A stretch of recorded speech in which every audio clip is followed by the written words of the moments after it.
The sky above Thiên Kính tore open without a sound. Wow. It wasn't an explosion, not a storm, but something far more unsettling.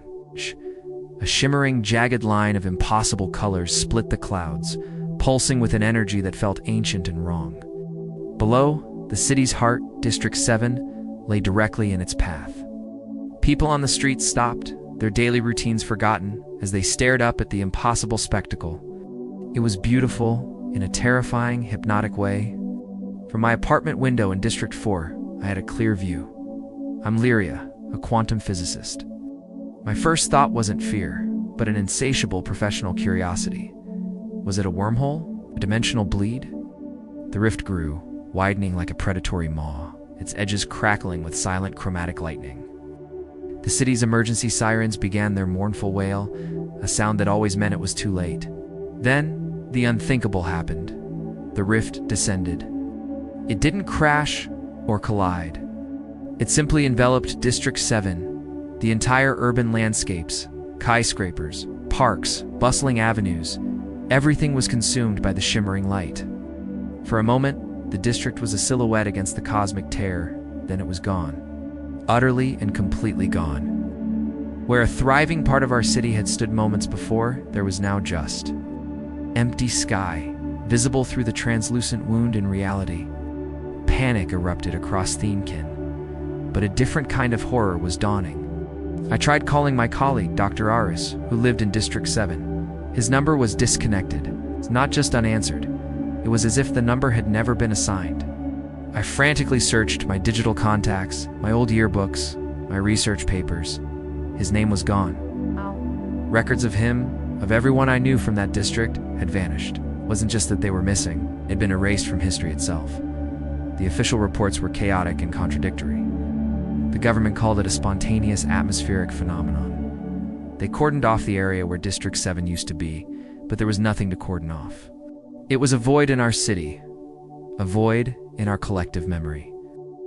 For most of Thiên Kính, the initial shock quickly faded into a strange, unsettling amnesia. People's minds were actively rewriting themselves, patching over the holes. A colleague at the lab mentioned the city planning to develop the empty land east of District 6, completely oblivious that 1 million people had lived and died there just yesterday. I was different, I remembered. Maybe it was my work with quantum mechanics, my mind's constant exposure to theories of parallel timelines and temporal paradoxes. The memory of District 7, of my friends and colleagues, was branded into my brain. I felt like I was going insane, the sole keeper of a truth everyone else had forgotten. I was living in a gaslit reality, where the universe itself was the one telling me I was crazy. For weeks, I obsessively studied the rift, which remained hanging in the sky, a permanent, silent scar. It didn't grow or shrink, it just was. My lab equipment picked up faint, rhythmic energy pulses emanating from it, not random noise. A signal. It was structured, mathematical, almost like a desperate heartbeat translated into code. I spent every waking hour trying to decipher it, fueled by coffee and the terror of forgetting. The code was impossibly complex, based on a form of quantum entanglement I had only theorized about. It was a message, compressed and layered. As I peeled back the layers, a sense of profound dread washed over me. The sender knew my proprietary encryption keys, my private research notes, concepts I'd never shared with anyone. There was only one person who could know these things. Me. After a month of relentless work, I finally broke the final layer of encryption. A data packet downloaded, not to my computer, but directly into the lab's holographic imager. The air shimmered, and an image formed in the center of the room. It was a woman, her face etched with lines of exhaustion and despair I didn't recognize, yet her features were undeniably my own. She was older, her hair streaked with gray, her eyes holding a haunted, weary wisdom. She wore a tattered version of my own lab coat. Lyria, her voice crackled, distorted by temporal static. If you're seeing this, then there's still a chance. It's a very small one. My heart hammered against my ribs. I was looking at myself, a future version of me.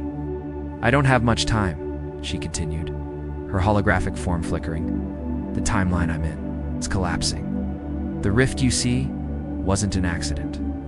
It was a weapon. They used it to erase their enemies, entire timelines deemed undesirable. My timeline was one of them. She explained that in her future, the technology to create these rifts had fallen into the wrong hands. They used it to prune reality, wiping out civilizations, planets, and divergent futures like a gardener cutting away unwanted branches. Her world, her Thiên Kính, was the next to be erased. The rift was their end. District 7, I whispered, the name feeling heavy and real on my tongue. Future Lyria nodded, a flicker of pain in her eyes. Our city's first casualty. They tested the weapon on our past to ensure its efficacy before unleashing it on our present. They erased our foundation to make our collapse inevitable. It all clicked into place. The disappearance, the memory wipe, it was a temporal execution. But why send this to me? I asked, my voice trembling. Because I failed, she said, her voice breaking. I tried to create a counterfrequency, a way to stabilize our reality to fight back. But I was too late, ran out of time. She looked down at a device in her hand, a more advanced version of the temporal resonator I was currently designing. I've sent you everything, all my research, my failures, my final calculations. The signal you decoded. It's not just a message, it's my entire life's work. My last hope beamed across a dying timeline. The holographic image began to degrade, dissolving into static. The rift isn't just a scar, Lyria. Her voice echoed, fading. It's a countdown. You'll be back to finish the job, to erase your timeline completely. You have to succeed where I failed. You have to stabilize the frequency. You have to save us. You have to save yourself. Her image vanished, leaving me alone in the silent lab, the ghost of her warning hanging in the air. On my monitor, terabytes of new data were cascading in equations and schematics far beyond anything I had ever conceived. It was a blueprint, a weapon, a cure. I looked out the window at the silent, shimmering tear in the sky. It was no longer a scientific curiosity or a terrifying anomaly. It was a deadline. The sender of the signal was my future, a ghost from a world that had already died. She had passed the torch to me, across the boundaries of time itself. Her timeline was doomed, but mine was not. Not yet. Her failure was now my responsibility.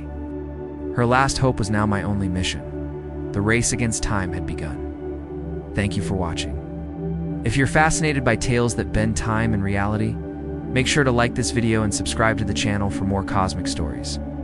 We post new explorations into the unknown every week.